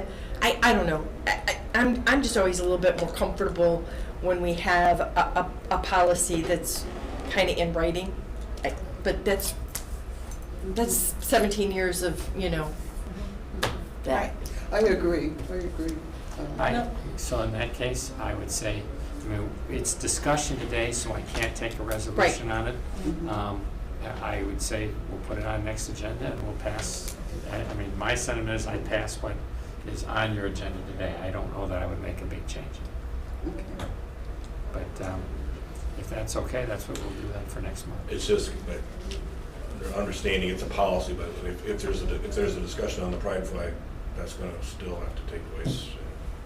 Absolutely. Mayor. I'm just saying that there should be a clear process that we follow when we're making this decision, so it doesn't turn into a big mess where we're having to call a special committee to discuss the issue. We should know right away what it's going to be. So understand what happens usually when there's a special meeting called, it's because the chairman has decided not to put something on an agenda. I understand what happened. And for whatever reason, and because that's the only way a board member, any of us board members, can decide an agenda, is to actually call, a special meeting for that agenda purpose. And that's how that happened. Right? It occasionally happens. I suspect that it probably once a year, it seems, we call for a special meeting for some reason. But that's the issue is the chairman's really authority that the chair has is to decide what goes on the overall agenda, and the only time we can break that is with a special meeting. So it's a balance of power. Did you want to say something? Well, I think that Chair Gottemoeller said it. The thing is, just in general guidance, if someone wants a flag up for a specific month, they should start talking about it a month before. Okay, that's So good. that At goes least a on. month before. Well, actually, it should even be more than a month Yeah. before, because it takes a while to get to the county board to take the action. So, back at least 60 days before minimally, I would think. All right, that said, the next item we had, any other items on flag we're okay with, we'll put it on next month and we'll make decisions and forward it to the board. Yes, no, okay. Then the next issue that we have after that is board rules. You should have gotten a complete set of board rules that are supposed to be guiding our actions. The next time we would review them is when this board would review them, but this committee reviews them first, and then they forward them up. It's way too early to change them for right now. That doesn't mean that we won't do that in the future, and if you see something that bothers you about the rules that we're doing, make a note of it, we'll put them together and we will address how those changes are. the next round that would change rules and when they would go into effect would be 2 years from last December. Okay, so we're talking about December of '24 is when they would normally go into effect. We can change them before, and if there's something's a crisis, and we can make that decision. But I wanted people to be aware that, yes, if there's some, if you've read them and you're bothered by something in them, certainly bring it up.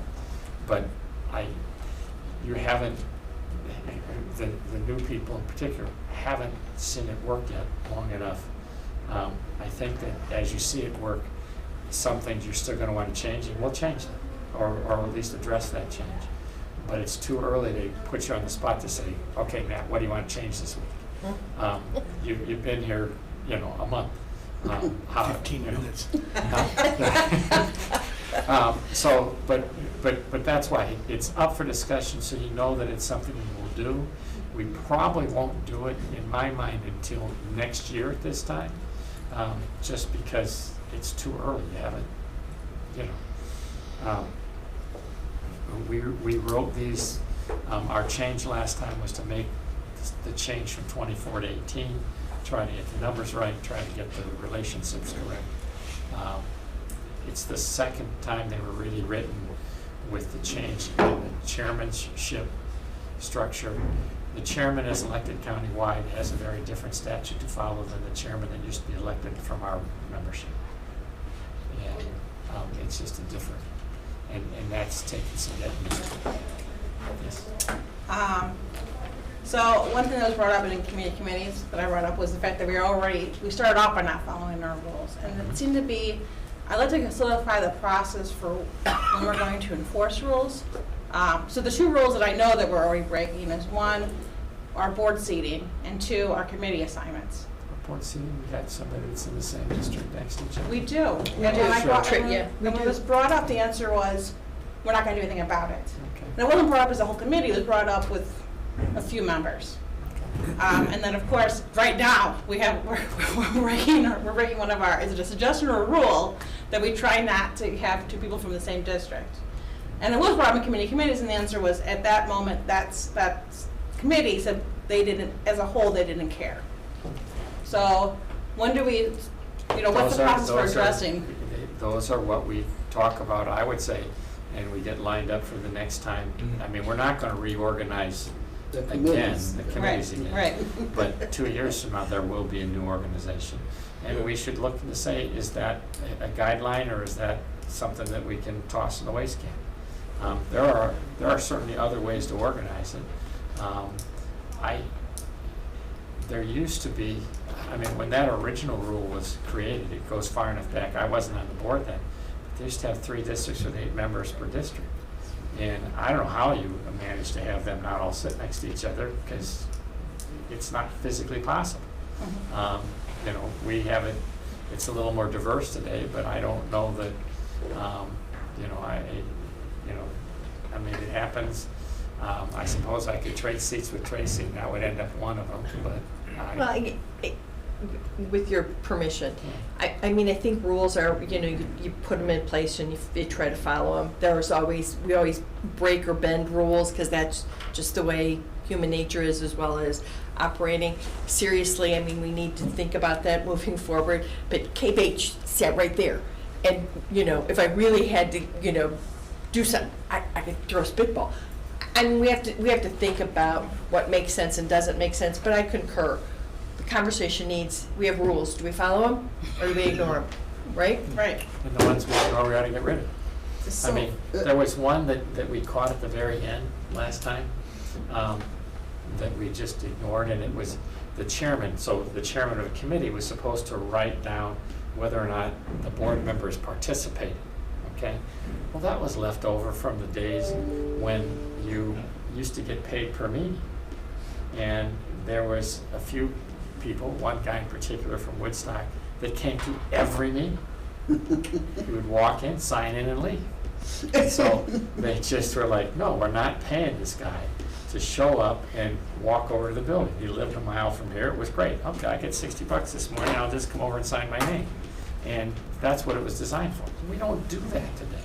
So we don't really need to have that, to collect that report. And by the way, I don't think we've collected a report on that in the 10 years I've been here, but that's where it came from.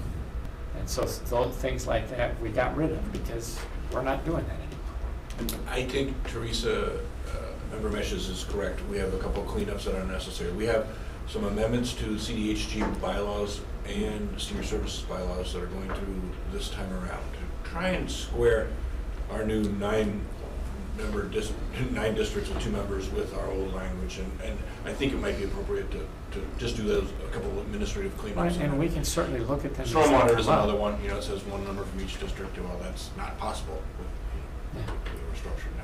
So we just got a couple of cleanups, and if you're comfortable, we can propose some of those next time. I have no problem with that. I just didn't want them to take apart, you know, new board members to be stuck in a position of signing off on rules that they don't have the history of. And, but if you see something that is bothering you, I certainly have no problem talking about it, you know, and bringing it up. I mean, as any rule, I'm sure there's an exception to those rules someplace, and there are our rules to follow. We can make exceptions to them. The reality is that by a 2/3 vote, we can do away with all the rules at any meeting we want. So, but anyway, if you've got things that need to be cleaned up that way that we didn't address last time, I'm fine with it. I just wanted, as I say, my purpose of bringing it up was to say it's there, it's one of our jobs. We intend to do the job. It's just probably too early to do that job in complete form. I'm not tossing it to you saying, tell me which things you want us to change today. Yeah. So Peter, the current board rules, they were in our orientation package, correct? Yes. Okay, because it's not attached on the agenda, so, You should have a set. okay. And if you don't, I do know that if you Well, I go know under, I there's a thought I set, was there's in a it. set online Yeah. of the board rules. They are Okay. there. So, It's night reading. I'm sorry? It's night reading. It'll put me to sleep. And it'll that's for take you a sure. week and a half. I only get a page or two at a time. there's a lot of rules. There are. Any other things about rules? Any other questions that you have? If not, capital plan update. We wake him up in the back row.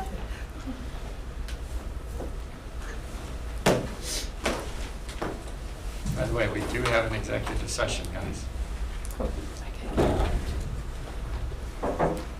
In 2022, we completed all of our projects except for 3 that are down, 2 of which have small punch list items that are weather dependent. We did a building envelope project at the Building A property on the southeast corner of our campus, and there's some sealant that didn't pass our punch list inspection. We're really waiting for better weather to address that. The Firestone rep that warranties the roof wasn't able to get up onto the roof because of frosty conditions, so we have to put that off to spring. So that's what's remaining on that project. The government center window replacement project, final exterior cleaning of the windows has not occurred, so that's waiting for the spring. Also, the 3rd project is the irrigation pond liners, or the effluent pond liner project out at Valley High /DOT. They consists of 2 ponds that treat the effluent. One of the ponds is approximately 95,000 square feet. That liner has been replaced and is functioning. The effluent is now pumped into that liner. There's a small preliminary pond liner that, again, the weather just caught up quickly with the contractor. We're waiting on a window. They're saying that they still believe they can get to it yet, but they are not responding to our requests on where they're at. So they're based out of New York. I don't expect to see them until spring. We're within EPA guidelines. We don't have a risk there. Everything is fine. Cost is, they're not asking for any kind of cost increases there. So those 3 projects still have some work to do in 2022.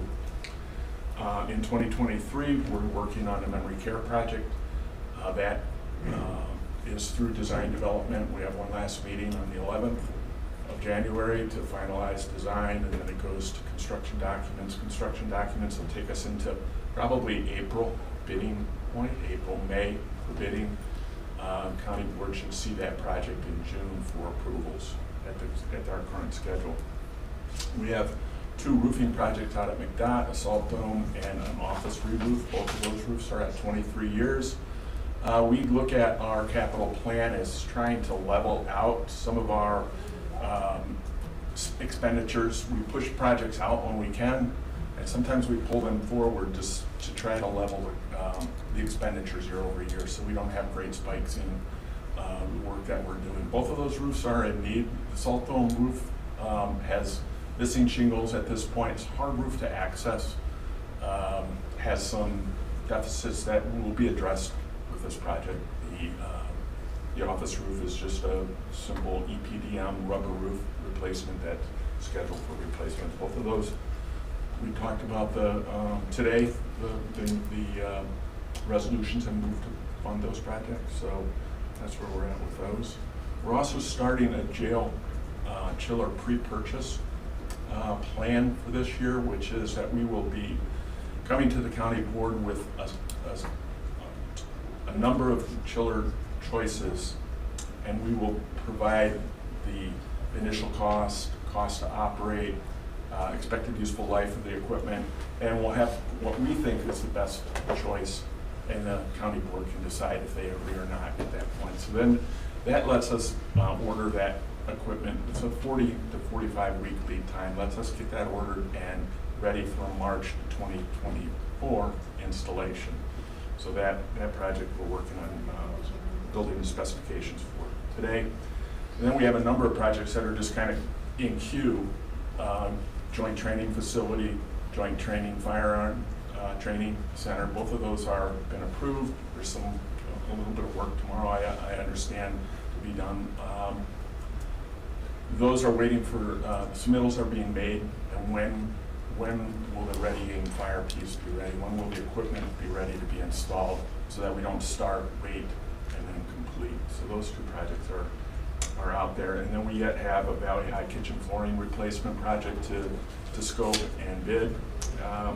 And we're working on electric vehicle infrastructure costs as far as, and some ideas as far as what they may cost to site those charging stations in a number of different locations. When we talk about that, we're talking about our fleet, not so much. Yes, we're talking about, yes. This is a high overview of where we're at.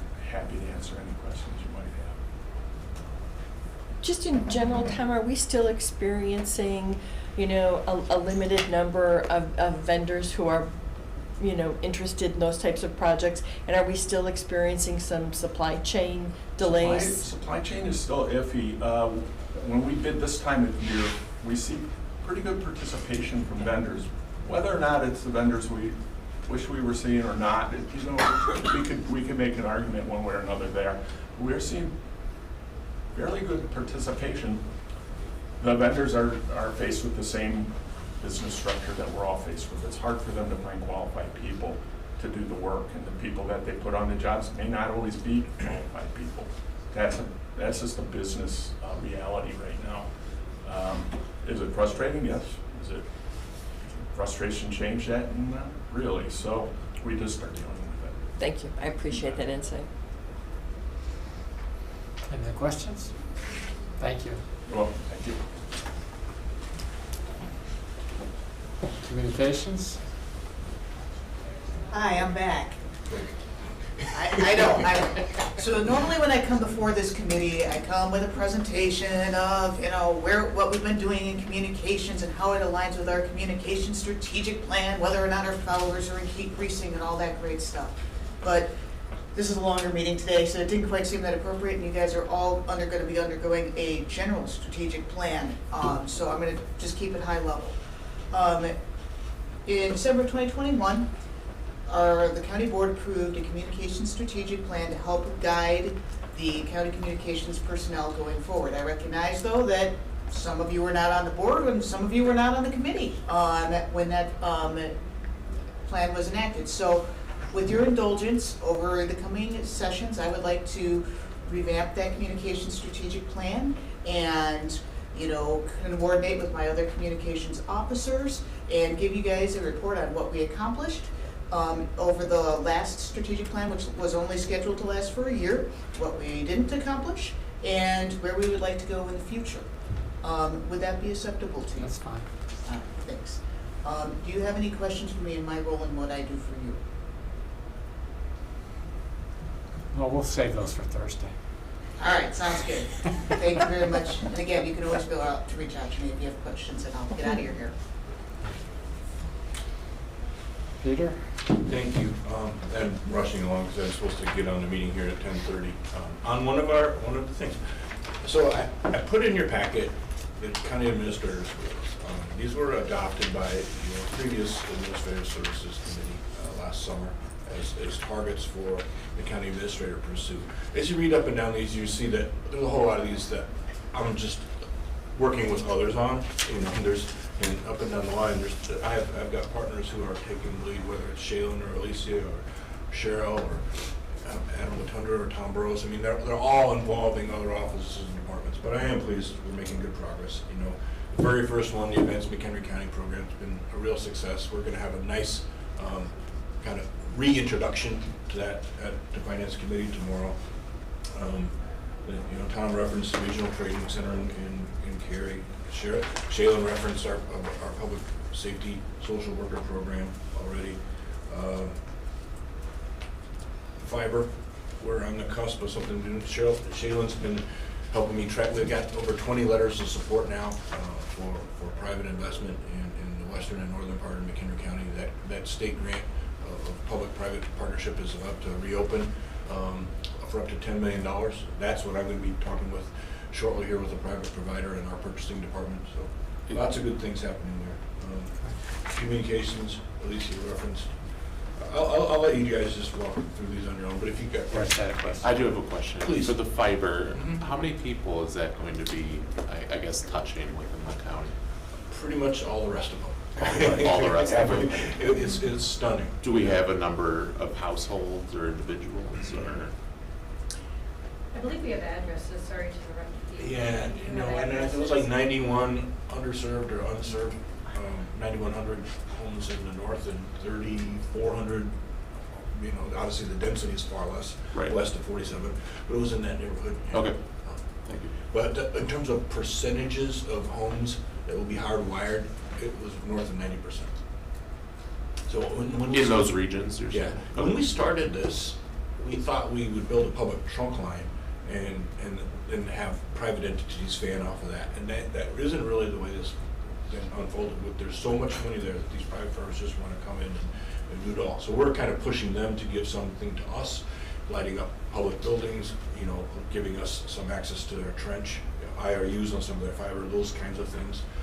But that's what they need to demonstrate a public-private partnership to make their grant application stronger. And that's what we're going to be talking about here.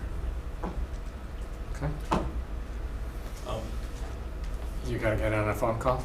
Yeah, I do. But the other big thing that we're working with right now in county administration is, you guys maybe saw last Friday, I announced that our awesome CFO, Kevin Boisel, is leaving for the RTA. And what are you gonna do? Other than say, attaboy, good job, I'm proud of you. Kevin stepped in here 3.5 years ago when we really needed an outside set of eyes and helped us through some significant change in software on payroll and the finance system. We're past that in many respects, and we've got good talent inside the organization now, and I'm excited to hand the reins to Carrie Weiss. And Carrie's got tremendous respect of that finance team, so I think it's going to be relatively seamless. With any change, there's going to be hiccups and there's going to be new strengths that somebody brings. But I'm anxious to get going on this. So just wish Carrie the best and thank Kevin, and we'll move on. And she sits right across the hallway from Kevin right now, so say hi to her as you're going by. We're very confident. Thank you, Joe. I'm going to jump on now. Okay. I don't have any, we do have need for an executive session. Is there any future topics that we haven't talked about today that any board member would like to see on a future list? Go ahead. This is I gave you that. No, and that's fine. Yes. I have no problem putting that on the list. So, what I had emailed Chair Gadamoller a list that I've gotten when during the budget discussion of all of the open positions in the county that Cheryl had provided me, and I was thinking it would be interesting if this committee saw that list updated on some basis. Maybe it's quarterly, maybe it's monthly. That'd be up to the committee's decision. And that maybe, would it be possible, this is a question for Cheryl, is it possible that when an opening occurs going forward, that on that list, the date of opening is also on that list? And whether or not that was one of the positions we just assumed would never be filled, but as part of our budget. Oh. Just saying. Just Okay. saying. All right, I guess yes, that, I mean, Right?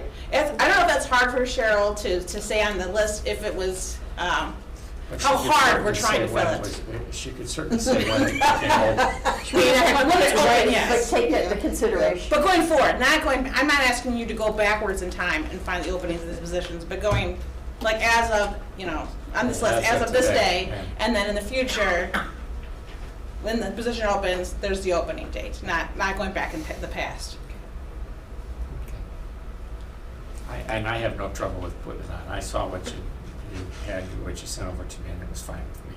I just, wanted to make It's sure good that we had information. that opportunity to talk about it here. I do think it's a valuable thing for the board to see. So, any other future topics? If not, can I have a motion to go into executive session for contract negotiations and to approve the minutes of the prior meeting? So moved. So moved by Ms. Altos, seconded by Mr. Kunkel. All those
by Mr. Kunkel, seconded by Mr. Hendricks. All those in favor say aye. Aye. Okay, I gotta switch microphones again and let the public know they can come in, although I suspect there's no public out there. We all set? Can we go back on? All right. Back on the record, we still have a quorum. Can I have a motion to approve the minutes of November 2nd, 2022 executive session, but not for release, just for approval? Second. So Ms. Altos, second by Mr. Kunkel. All those in favor say aye. Aye. Any opposed? So those are approved. Can I have a motion to adjourn? I'll make that motion. Mr. Hendricks, second by Ms. Van Hoff. Thank you. All those in favor say aye. Aye. We are adjourned. Thank you, And folks. flying out. Aye. Yeah, well, Did you